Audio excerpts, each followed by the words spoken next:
Listen closely, dear ones.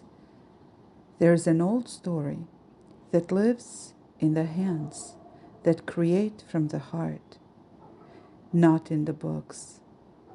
Before the roads were made, before electric lights illuminated the night, before childhood times were named, there were the quiet wisdom keepers who made and gifted and blessed. They sat beside the fire, and with wool and thread and breath, they shaped protection and love into form. Tonight, we remember them and their work.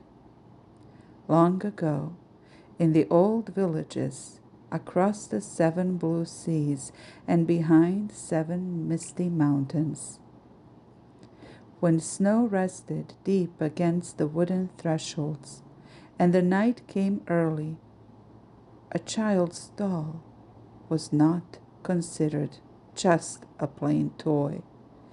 It was made by someone who loved the child, a mother, a grandmother, an aunt, an older sibling, someone who understood that childhood is not only lived in the visible world, but also in the invisible realms. They would take wool into their hands, wool from the sheep that had lived in their care, wool that had known sun and rain, that had carried warmth within itself.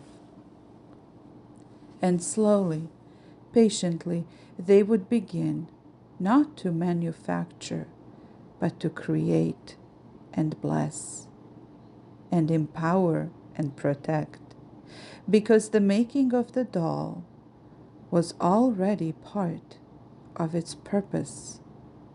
Each stitch, each thread of wool, each fold was a gesture of protection.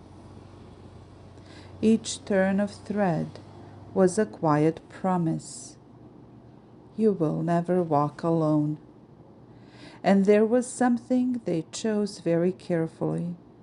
They did not give the doll a face, not because they lacked skill, but because they possessed wisdom.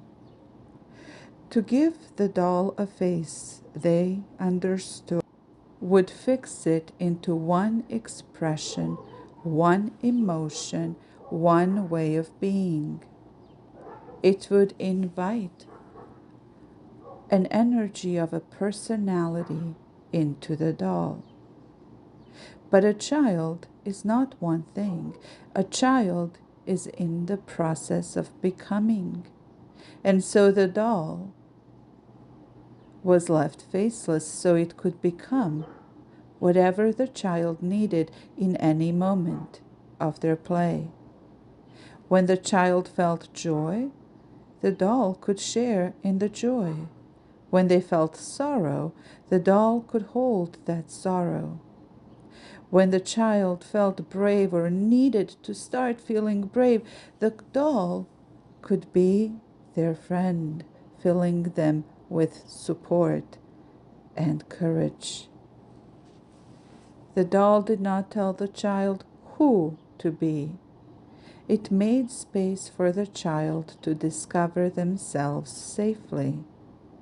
In that way, the doll became a companion to the soul's unfolding, and the wool itself was part of the protection.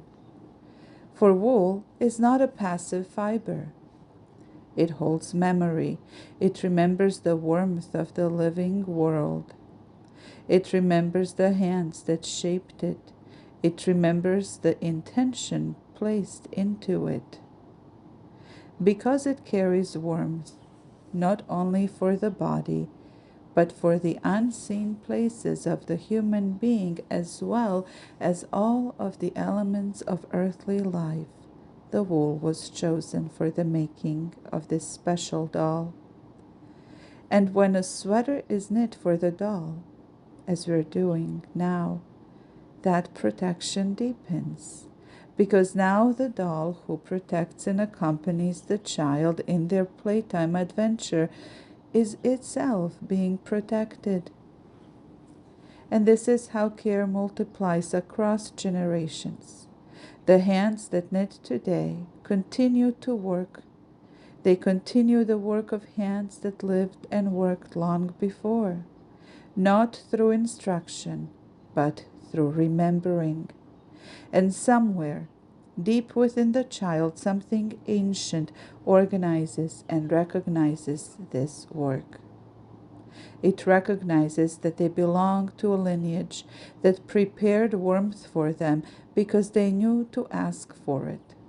This is why we still remember how to make these dolls, not from nostalgia, but from the inner calling to keep the knowing and the wisdom alive. Knowing that love, when placed slowly and intentionally into form created by hands, becomes something marvelously magical. And so the thread continues. What was once held in the hands of grandmothers now lives again in your hands. The wool remembers, the hands know, remember, and create, and somewhere far ahead in time, a child feels the warmth of what is made just for them.